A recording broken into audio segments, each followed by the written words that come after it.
popcorn ceiling stripped off there.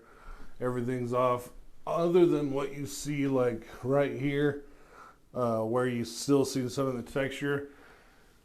That's what's ever grown, I shouldn't say grown, stuck to the plaster or a joint compound that they stuck up there.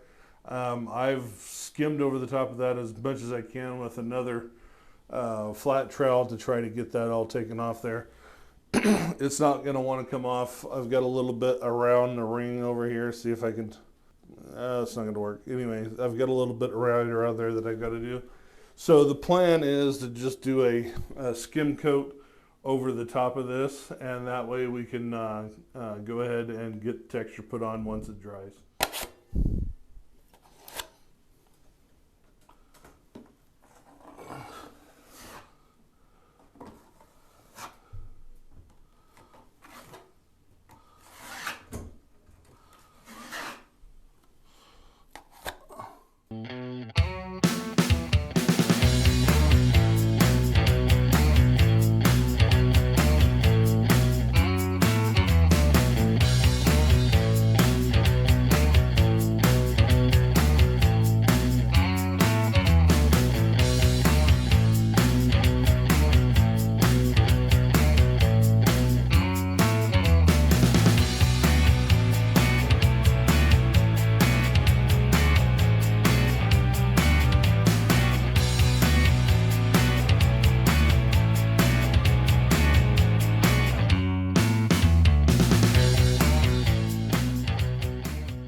So it's not my first time skim coating a ceiling.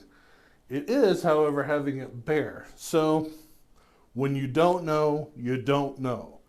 So in my basement, I didn't realize that you could spray water with like a sprayer on the popcorn ceiling and then go through and scratch it off.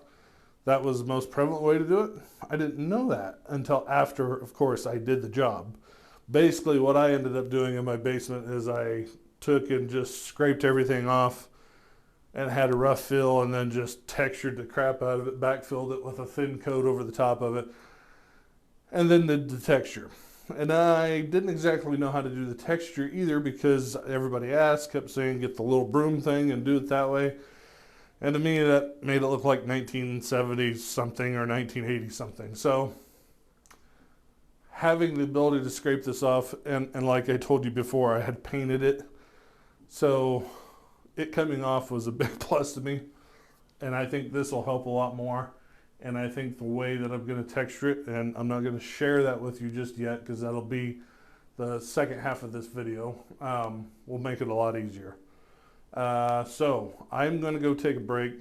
My shoulder is completely worn out. I know what you're thinking. How can your shoulder be worn out? I haven't been doing anything for 5 months. All I've been able to do is lay on the ground or sit in a chair, and that's about it. And besides doing a little bit of work. Anyway, I'm going to go take a little break here, get a little water down my throat, and come back and we'll do the metal, and we'll get this going and have the outside left. All right, so I'm going to get started on the second part of this. I'll get up to this light bulb that's right here in the light fixture, and twist it, pull it down, get all that crap off around that, and then just keep going, kind of go down, see where the old firing arm here is, the shoulder is. Once we get this done, if I'm feeling pretty good after I get this, then I'll just keep barreling down that way. So let's just jump in there and get started.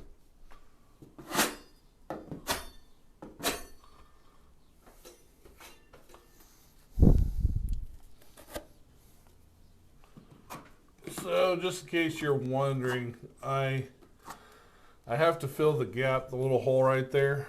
Every time I kind of stuck the blade in when I was scraping, I just kind of popped the sheetrock loose. So I'm trying to get that filled back in and stuff. So that's the reason why you're seeing me take the mud down the wall a little bit there. So just in case you were wondering. Maybe you weren't wondering. Maybe you didn't even care.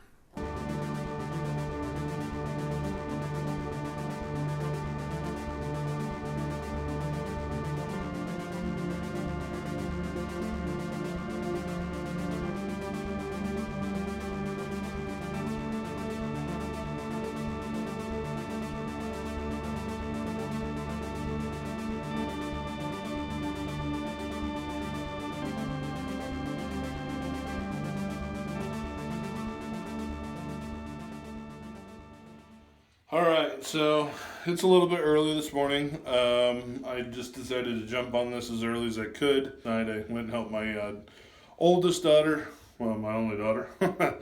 And after that, I actually went and found something to eat because I was starving.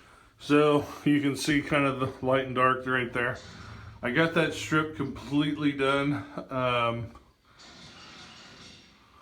It's going to probably take most of the day for it to dry out, so I'm not concerned with doing any kind of texturing today. So I definitely had a couple holes that I punched through the wall, the edge piece right there. One of the things that I did find is I tried to put as much mud as I could in the cracks right there. To get that nice and leveled out. And there are a couple areas where it just kind of dove down, and I tried to go back and refill them this morning. But for some reason, that blade just doesn't work very well.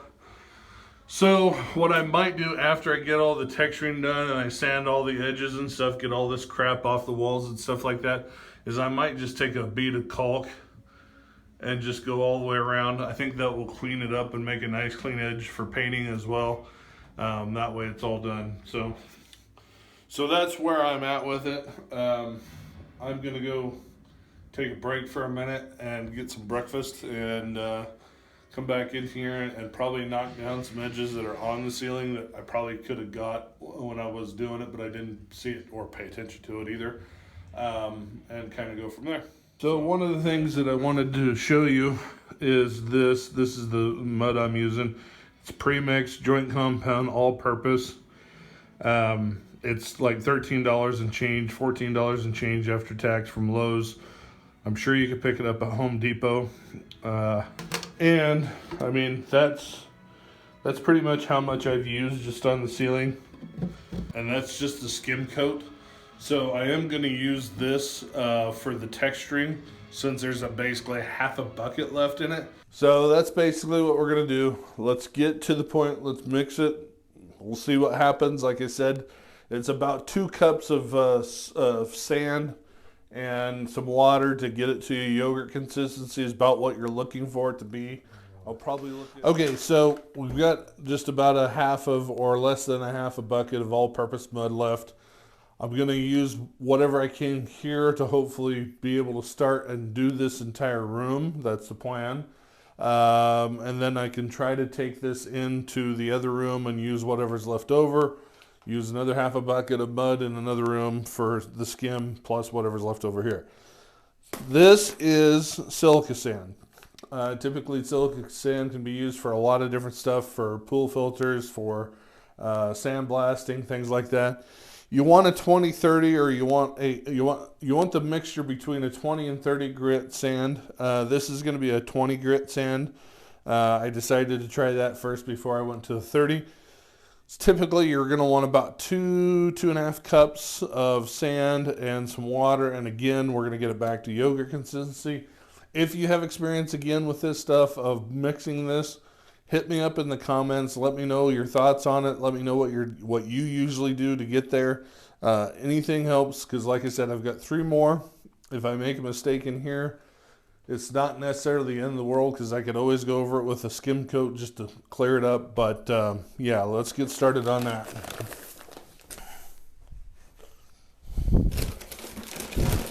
So since we're basically baking here and we're making something great, I get to use my measuring cup for my baking utensils. So I'm only going to put 1 in.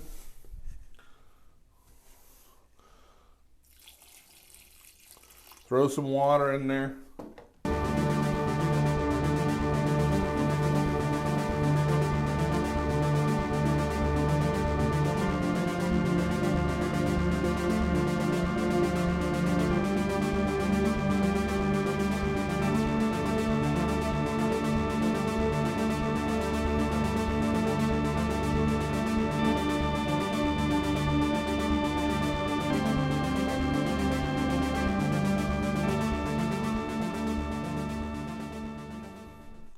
Now I'm only putting a little bit on the trowel here in the box, just because, like I said, I want to see what happens if we have to mix a little bit more sand in it. I'd much rather take the time to do that. It was at this moment that he knew. He f***ed up. It's going to take a little bit more sand. That did not work out the way I thought it would. All right, so I did a little bit more mixture. I put a little bit more sand in it, about 1.5 cups more. Thicken the mixture up, and as you can see, that's kind of what we're trying to get to right there. I also figured out that you can't lay it straight on there. It's got to be at a real bevel. So let's take a look, and I'll show you exactly what I mean by that.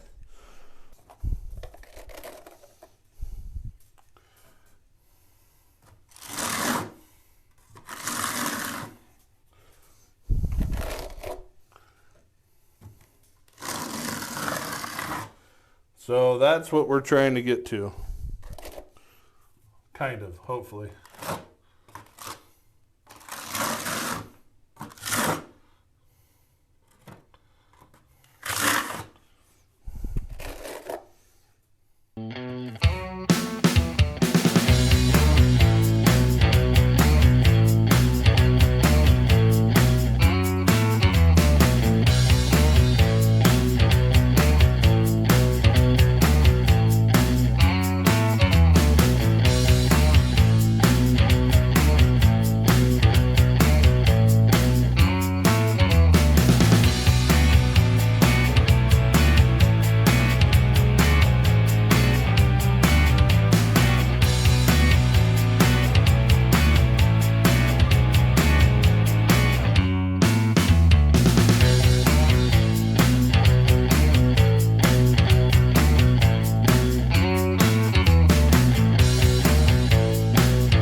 A little bit bigger of a patch than probably what I want to. So I'm going to try something really quick. Maybe a smaller thin blade would have a different result. So I'm just going to use a plastic spatula. I want to see what that does.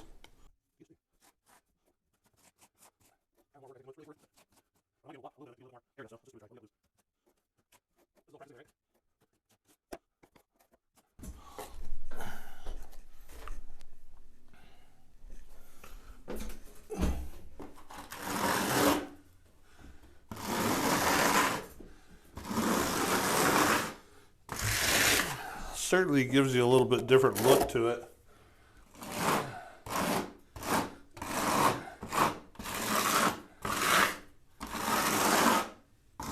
Things so far. Leave a comment down below and tell me what you think. Make sure you hit that like button really quick. I'm gonna get going on this without a bunch of explanation. I'm gonna let that first row go, and what I'm thinking is I might run down to Lowe's and pick up a shorter one to see if that does anything different for me. I mean, obviously the plastic one doesn't really give you a great representation of what maybe a narrower blade, like maybe a 6-inch versus this 12-inch blade does. But it's worth a shot. I mean, what do I have to lose? This is all practice, like I said. So let's jump on this and see if I can get this finished out, and then maybe we'll run down the Lowe's real quick.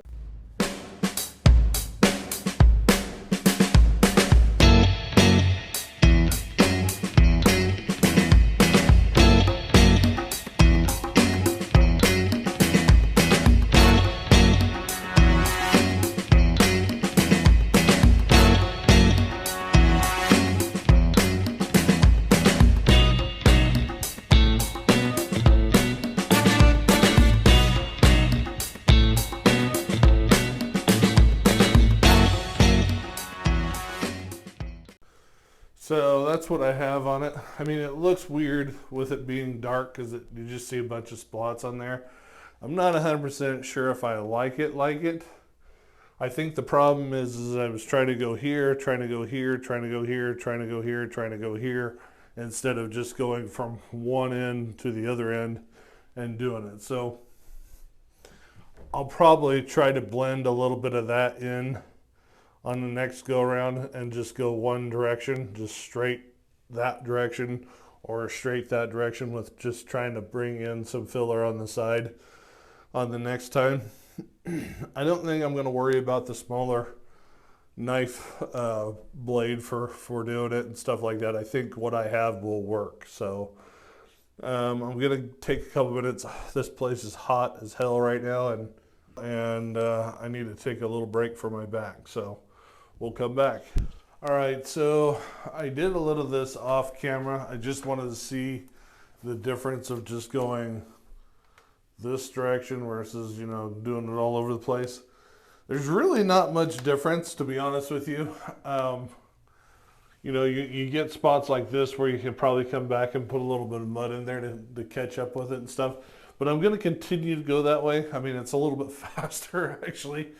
And then this is starting to dry out a little bit, as you can see. And I think I'll come back and put a little bit in a couple spots, but I'm not going to get carried away.